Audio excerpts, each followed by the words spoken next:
Everyone I hope तुसी सारे ठीक होवोगे वधिया होवोगे तो एग्जाम की अच्छे तरीके नाल प्रैपरेशन करते होवोगे। अज मैं तुहाडे नाल एक बहुत इंपॉर्टेंट जो टॉपिक आ ये कवर करवावांगी। ठीक है, देखो है कि गल सिर्फ ये आ कि ये है नॉन फिनिट, ये इन्ने डिफिकल्ट नहीं आ जिन्ने असीं इन्हां नूं समझदे। इहदे विच कुछ रूल्स ने जिन्हां नूं असीं अच्छे तरीके नाल समझना हुंदा आ। तो पहला मैं तुहानूं एक बारी दस दिंदी कि नॉन फिनिट्स हुंदे की आ, ते इहदे विच्चों असीं आई मीन पूरी जिहड़ी नॉन फिनिट्स दे विच्चों असीं बेयर इनफिनिटिव्स करांगे। ठीक, तो मैं तुहानूं समझा दिंदी हां। सब तो पहलां तां तुसीं की करना, जिहड़े 3 सेंटेंस दित्ते होए आ 1 2 एंड 3 नंबर दे उत्ते, इन्हां नूं ध्यान नाल समझो। कहंदे he goes to Chandigarh to buy a car, वो चंडीगढ़ जांदा है कार खरीदण लई। They go to Chandigarh to buy a car, वो चंडीगढ़ जाते आ गड्डी खरीदण दे लई। We went to Chandigarh to buy a car, असीं चंडीगढ़ गए सी कार खरीदण दे लई। देखो इन्हां दे विच तुहानूं दो वर्ब्स नज़र आ रही हैं किते, एक तां हैगी आहा गो वाली, ठीक, जिहड़ी अकॉर्डिंग टू सब्जैक्ट चेंज हुंदी आ। Go went, goes go went, असीं चेंज कीती है ना, ये किहदे अकॉर्डिंग चेंज हुंदी आ, पर्सन दे अकॉर्डिंग चेंज हुंदी आ, टेंस दे अकॉर्डिंग चेंज हुंदी, या किसी नंबर दे अकॉर्डिंग चेंज हुंदी। ਜਿਹੜੇ ਤਾਂ वर्ब हैगियां, ਜਿਹੜੀਆਂ verb according to person, tense और नंबर दे अकॉर्डिंग चेंज होण, ਉਹਨਾਂ ਨੂੰ ਅਸੀਂ ਕਹਿੰਦੇ ਆ ਇਨਫਿਨਿਟਿਵਸ। ਉਹਨਾਂ ਨੂੰ ਅਸੀਂ ਕੀ ਕਹਿੰਦੇ ਆ, ਇਨਫਿਨਿਟਿਵਸ। ठीक है, इनफिनिट्स कहने उन्होंने। और जिदा कि बाय आ, ये किसी दे अकॉर्डिंग नहीं ना चेंज हुई, ना तो टेंस के अकॉर्डिंग चेंज हुई, ना पर्सन के अकॉर्डिंग चेंज हुई, और ना ही ये किसी नंबर के अकॉर्डिंग चेंज हुई। सो ये की हो गया, फिर ये हो गए नॉन फिनिट्स, क्योंकि ये किसी दे अंडर, किसी दे अधीन, किसी दे कंट्रोल दे विच नहीं आउंदे। ਇਹਦੇ ਬਾਰੇ ਇੱਕ ਮੈਂ ਤੁਹਾਨੂੰ ਵੀਡੀਓ ਹੋਰ ਬਣਾਈ ਹੋਈ ਆ, ਤੁਸੀਂ ਉਹ ਜ਼ਰੂਰ ਦੇਖ ਲਿਓ ਜਾ ਕੇ। ਪਹਿਲਾਂ ਉਹ ਵੀਡੀਓ ਵੀ ਦੇਖ ਲਿਓ, ਇਹ ਵੀ ਦੇਖ ਲਿਓ, ਤੁਹਾਨੂੰ ਦੋਨਾਂ ਦਾ ਕਨਸੈਪਟ ਕਲੀਅਰ ਹੋਏਗਾ। ਠੀਕ ਹੈ, ਜ਼ਿਆਦਾ ਹੋਰ ਡੀਪਲੀ ਤੁਸੀਂ ਅੰਡਰਸਟੈਂਡ ਕਰ ਪਾਓਗੇ। ਇਹ ਚੀਜ਼ਾਂ ਮੈਂ ਉਹਦੇ ਵਿੱਚ ਹੋਰ ਵੀ ਜ਼ਿਆਦਾ ਬਰੀਫਲੀ ਦੱਸੀਆਂ ਹੋਈਆਂ ਨੇ। ਇਹਦੇ ਵਿੱਚ ਮੈਂ ਤੁਹਾਨੂੰ ਜ਼ਿਆਦਾ ਬੇਅਰ ਇਨਫਿਨਿਟਿਵਸ ਬਾਰੇ ਦੱਸਣਾ, ਇਸ ਕਰਕੇ ਮੈਂ ਇਸ ਚੀਜ਼ 'ਤੇ ਫੋਕਸ ਘੱਟ ਕਰ ਰਹੀ ਹਾਂ, ਬਿਕਾਜ਼ ਆਲਰੇਡੀ ਮੈਂ ਇਹ ਵੀਡੀਓ ਬਣਾ ਚੁੱਕੀ। देखो अपने को इनफिनिटिव्स किन्ने तरह के होंगे आ, अपने को इनफिनिटिव्स होंगे 3 तरह के। First gerund infinitives and third is participle. इन्हां दे विचों जेरंड दी ऑलरेडी एक वीडियो बनी हुई आ, ठीक है। उस तो बाद मैं टॉपिक कवर करवा रही हैं इनफिनिटिव्स एंड इनफिनिटिव्स दे विचों मैं अज तुहानूं बेयर इनफिनिटिव बारे दसांगी।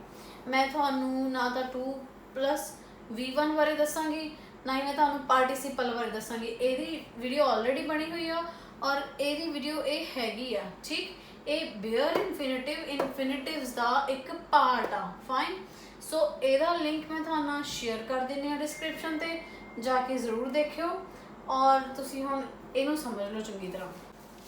साडा फर्स्ट रूल की आ कि जिथे डू लगा होवे, डस लगा होवे या डिड लगा होवे, इन्हां दे नाल की लगदी आ ऑलवेज फर्स्ट फॉर्म लगदी। जिद्दां कि एग्जाम्पल आपां ले लैंदे आ, he does not play well, does दे नाल की लग गया फर्स्ट फॉर्म, राइट। वैसे टेंस दे विच भी सिखाया जाता ना। अच्छा, टेंस की भी सीरीज़ आ रही है, बट पहला आपां नॉन फिनिट्स करते हैं कवर।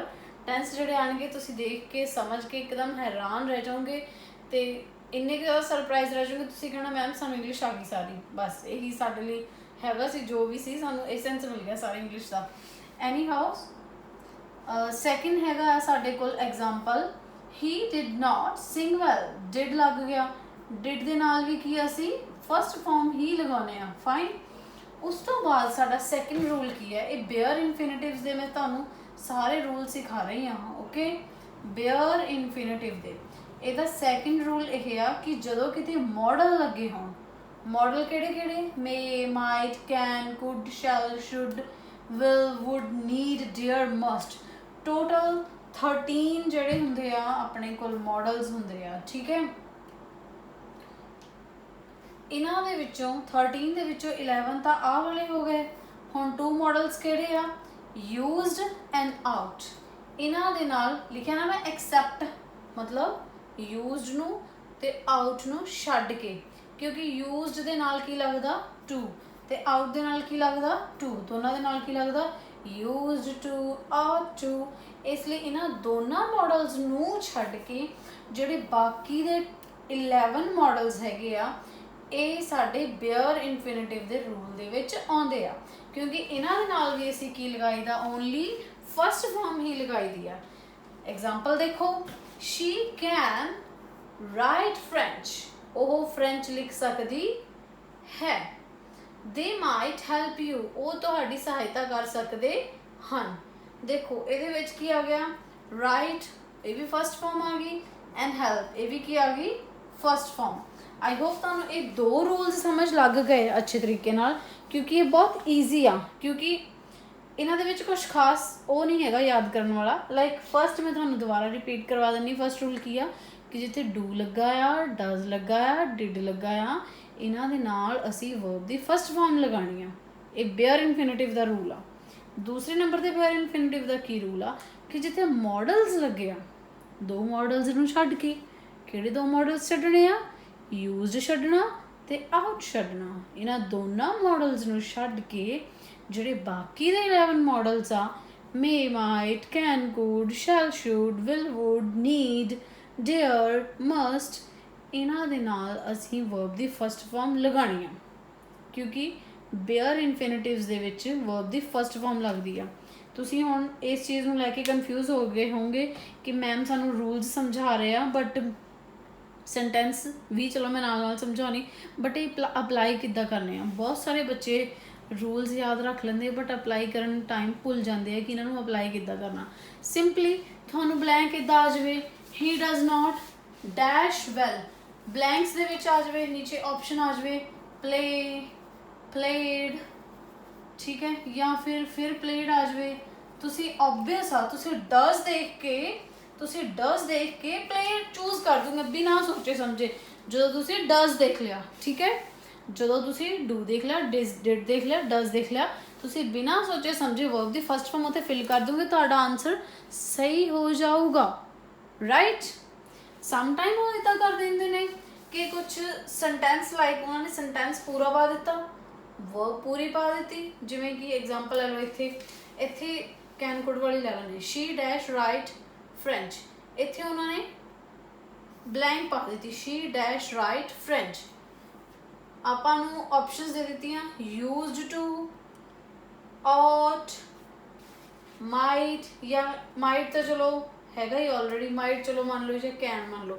ਯਾਨੀ ਕਿ ਇੱਕ ਉਹਨਾਂ ਨੇ ਸਾਨੂੰ ਆਹ ਐਗਜ਼ਾਮਪਲ ਦੇ ਦਿੱਤੀ, ਇੱਕ ਉਹਨਾਂ ਨੇ ਉਹ ਐਗਜ਼ਾਮਪਲ ਦੇ ਦਿੱਤੀ, ਤੇ ਇੱਕ ਦੇ ਦਿੱਤੀ can, ਠੀਕ ਹੈ। ਅਸੀਂ ਤਿੰਨਾਂ ਦੇ ਵਿੱਚੋਂ used to, ought to and can, ਇਹਨਾਂ ਤਿੰਨਾਂ ਚੋਂ ਚੂਜ਼ ਕਿਹੜਾ ਕਰਾਂਗੇ? ਓਬਵੀਅਸ ਅਸੀਂ can ਯੂਜ਼ ਕਰਾਂਗੇ, ਇੱਕ ਤਾਂ ਲਾਈਨ ਨਾਲ ਰੈਲੀਵੈਂਟ ਕਰਦਾ, ਬਟ ਬਿਨਾਂ ਸੋਚੇ ਸਮਝੇ ਕਿਉਂ ਕਰਾਂਗੇ? ਕਿਉਂਕਿ ਆਲਰੇਡੀ ਇੱਥੇ ਵਰਬ ਦੀ ਫਸਟ ਫਾਰਮ ਆ। ਸੋ ਇਹ ਤੁਹਾਨੂੰ ਇੱਕ ਲਾਈਕ ਇਹ ਸੈਂਸ ਦੀ ਤਰ੍ਹਾਂ ਤੁਹਾਨੂੰ ਦੇ ਰਹੀ, ਨਿਚੋੜ ਜਿਹਾ ਕੱਢ ਕੇ ਦੇ ਰਹੀ ਹਾਂ ਕਿ ਮੋਟੇ ਤਰੀਕੇ ਨਾਲ ਯਾਦ ਰੱਖੋ ਕਿ ਜਿੱਥੇ ਡੂ ਲੱਗਾ, ਡਜ਼ ਲੱਗਾ, ਡਿਡ ਲੱਗਾ, ਉੱਥੇ ਵਰਬ ਦੀ ਫਸਟ ਫਾਰਮ ਲੱਗਣੀ ਹੈ, ਉੱਥੇ ਬੇਅਰ ਇਨਫਿਨਿਟਿਵ ਲੱਗਣਾ, ਤੇ ਬੇਅਰ ਇਨਫਿਨਿਟਿਵ ਦੇ ਵਿੱਚ ਸਿੱਧੀ ਪਹਿਲੀ ਫਾਰਮ ਲੱਗਦੀ ਹੈ, ਦੈਟਸ ਇਟ। ਇੱਦਾਂ ਹੀ ਜਦੋਂ ਮੋਡਲਸ ਲੱਗੇ ਆ, ਯੂਜ਼ਡ ਟੂ ਹੋਵੇ ਜਾਂ ought ਹੋਵੇ, ਇਹ ਦੋਨਾਂ ਨੂੰ ਛੱਡ ਕੇ ਪਹਿਲੀ ਫਾਰਮ ਵਾਲਾ ਫਿਲ ਕਰ ਦਿਓ ਆਨਸਰ, ਠੀਕ ਹੈ ਜੀ। ਆਈ ਹੋਪ ਸਮਝ ਲੱਗ ਰਹੀ। ਥਰਡ ਰੂਲ ਦੇਖੋ ਕਿ ਜਿੱਥੇ ਲੱਗਾ ਹੋਵੇ ਬਟ, ਦੈਨ ਜਾਂ ਐਕਸੈਪਟ ਲੱਗਾ ਹੋਵੇ, ਉੱਥੇ ਅਸੀਂ ਬੇਅਰ ਇਨਫਿਨਿਟਿਵ ਯੂਜ਼ ਕਰਦੇ। ਬੇਅਰ ਇਨਫਿਨਿਟਿਵ ਕੀ ਆ? ਵਰਬ ਦੀ ਫਸਟ ਫਾਰਮ ਹੀ ਆ, ਰਾਈਟ, ਕਿ ਵਰਬ ਦੀ ਫਸਟ ਫਾਰਮ ਲੱਗਣੀ ਚਾਹੀਦੀ ਸਾਡੇ ਦੁਆਰਾ। So first example is Shri does nothing but dash, ਉਹ ਕੁਝ ਨਹੀਂ ਕਰਦੀ ਪਰ ਉਹ ਕੀ ਕਰਦੀ ਆ?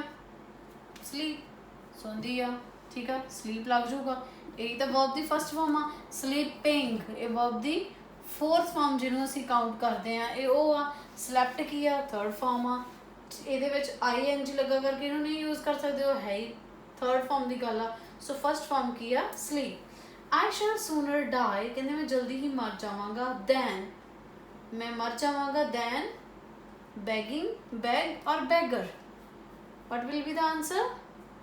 ਬੈਗ, ਕਿਉਂਕਿ ਇਹ ਸਾਡੀ ਫਸਟ ਫਾਰਮ ਆ। ਕਹਿੰਦੇ ਮੈਂ ਮਰ ਜਾਵਾਂਗਾ ਭੀਖ ਮੰਗਣ ਦੇ ਨਾਲੋਂ, ਠੀਕ ਹੈ। After make, let and bid, ਇਹਨਾਂ ਦੇ ਬਾਅਦ ਵਿੱਚ ਵੀ ਬੇਅਰ ਇਨਫਿਨਿਟਿਵ ਲੱਗਦਾ, ਠੀਕ ਹੈ। ਮੇਕ ਤੋਂ ਬਾਅਦ, ਲੈਟ ਤੋਂ ਬਾਅਦ ਐਂਡ ਬਿਡ ਤੋਂ ਬਾਅਦ, ਇਹਨਾਂ ਤੋਂ ਬਾਅਦ ਵੀ ਬੇਅਰ ਇਨਫਿਨਿਟਿਵ ਲੱਗਦਾ। ਬਟ ਜੇਕਰ ਸਾਡਾ ਜਿਹੜਾ ਸੈਂਟੈਂਸ ਆ ਉਹ ਐਕਟਿਵ ਫਾਰਮ ਦੇ ਵਿੱਚ ਆ, ਯਾਨੀ ਕਿ ਵਰਬ ਫਸਟ ਫਾਰਮ ਆ ਜਾਂ ਕੋਈ ਹੋਰ, ਤੇ ਉਦੋਂ ਸਾਡਾ ਬੇਅਰ ਇਨਫਿਨਿਟਿਵ ਕੱਲਾ V1 ਚ ਲੱਗੂਗਾ। ਤੇ ਜੇਕਰ ਪੈਸਿਵ ਫਾਰਮ ਦੇ ਵਿੱਚ ਆ ਫਿਰ 2 + V1 ਲੱਗੂਗਾ। ਪੈਸਿਵ ਫਾਰਮ ਉਹ ਹੁੰਦੀ ਹੈ, ਪੈਸਿਵ ਫਾਰਮ ਦੀ ਕੀ ਪਛਾਣ ਆ?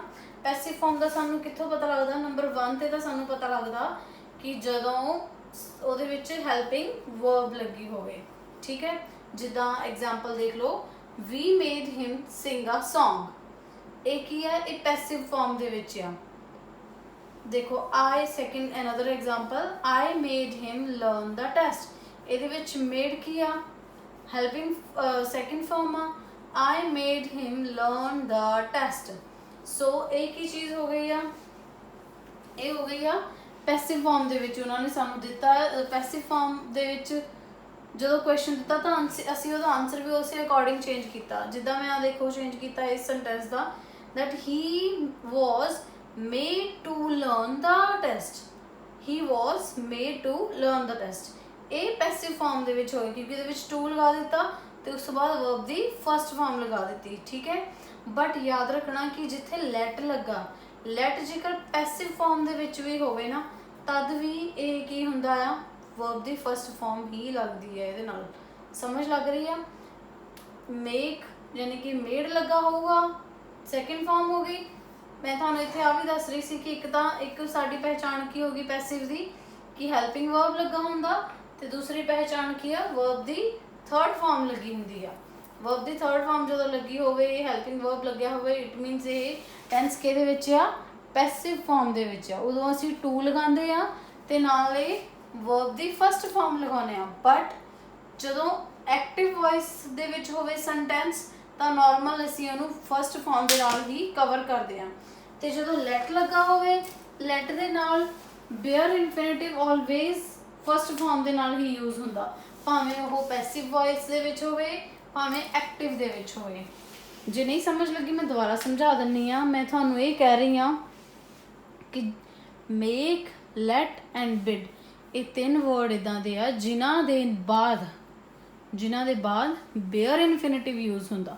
ਬਟ ਕੰਡੀਸ਼ਨਸ ਕੀ ਆ? ਇੱਕ ਕੰਡੀਸ਼ਨ ਇਹ ਆ ਕਿ ਜੇਕਰ ਤੁਹਾਡਾ ਸੈਂਟੈਂਸ ਜਿਹੜਾ ਆ ਉਹ ਐਕਟਿਵ ਵੌਇਸ ਦੇ ਵਿੱਚ ਆ ਤਾਂ ਅਸੀਂ ਉਹਨੂੰ ਬੇਅਰ ਇਨਫਿਨਿਟਿਵ ਦੇ ਵਿੱਚ ਜਦੋਂ ਚੇਂਜ ਕਰਨਾ ਤਾਂ ਉਹ ਕਿੱਦਾਂ ਕਰਾਂਗੇ? ਵਰਬ ਦੀ ਫਸਟ ਫਾਰਮ ਲਗਾ ਕੇ। ਤੇ ਜਦੋਂ ਪੈਸਿਵ ਵੌਇਸ ਦੇ ਵਿੱਚ ਆ ਤਾਂ ਅਸੀਂ ਉਹਨੂੰ ਟੂ ਲਗਾ ਕੇ ਪਲੱਸ ਵਰਬ ਦੀ ਫਸਟ ਫਾਰਮ ਲਗਾਵਾਂਗੇ, ਠੀਕ ਆ, ਬੇਅਰ ਇਨਫਿਨਿਟਿਵ ਦੇ ਨਾਲ। ਇਹ ਕੰਡੀਸ਼ਨ ਹੋ ਗਈ ਇੱਕ। ਦੂਸਰੀ ਕੰਡੀਸ਼ਨ ਕੀ ਹੈਗੀ ਆ ਕਿ ਜਦੋਂ ਲੈਟ ਲੱਗਾ ਆ, ਲੈਟ ਦੇ ਨਾਲ ਵਰਬ ਦੀ ਫਸਟ ਫਾਰਮ ਹੀ ਲੱਗੇਗੀ। ਲਾਸਟ ਐਗਜ਼ਾਮਪਲ ਦੇਖ ਲਓ, ਐਗਜ਼ਾਮਪਲ ਨੰਬਰ 3, ਲੈਟ ਅਸ ਸਿਟ ਇਨ ਦਾ ਲੌਨ। ਚਾਹੇ ਪੈਸਿਵ 'ਚ ਹੋਵੇ ਚਾਹੇ ਐਕਟਿਵ 'ਚ ਹੋਵੇ, ਲੈਟ ਦੇ ਨਾਲ ਵਰਬ ਦੀ ਫਸਟ ਫਾਰਮ ਹੀ ਲੱਗੇਗੀ। ਸਾਡਾ ਨੈਕਸਟ ਰੂਲ ਆ ਕਿ ਜਿੱਥੇ ਆਹ ਵਰਡਸ ਲੱਗੇ ਹੋਣ, ਆਹ ਕੁਛ ਇੱਕ ਵਰਡਸ ਲੱਗੇ ਹੋਣ, suppose better, had rather, would sooner, sooner than, as soon as, ਜਿੱਥੇ ਇਹ ਵਰਡਸ ਲੱਗੇ ਹੋਣ ਉਹਦੇ ਨਾਲ ਵੀ ਅਸੀਂ ਬੇਅਰ ਇਨਫਿਨਿਟਿਵ ਯੂਜ਼ ਕਰੀਦਾ, ਵਰਬ ਦੀ ਫਸਟ ਫਾਰਮ ਯੂਜ਼ ਕਰੀਦੀ। As an example, I would sooner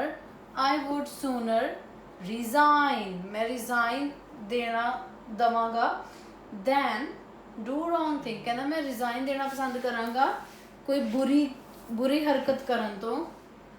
better ਰਹੂਗਾ ਮੇਰੇ ਲਈ ਕਿ ਮੈਂ ਛੇਤੀ ਰਿਜ਼ਾਈਨ ਦੇ ਦੇਵਾਂ, ਠੀਕ ਹੈ। ਸੋ ਇੱਥੇ ਕੀ ਲੱਗ ਗਿਆ? ਰਿਜ਼ਾਈਨ ਕੀ ਆ? ਵਰਬ ਦੀ ਫਸਟ ਫਾਰਮ। ਇੱਥੇ ਵੀ ਮੈਂ ਬੇਅਰ ਇਨਫਿਨਿਟਿਵ ਯੂਜ਼ ਕੀਤਾ। ਸੈਕਿੰਡ ਕੀ ਹੈਗਾ ਆ?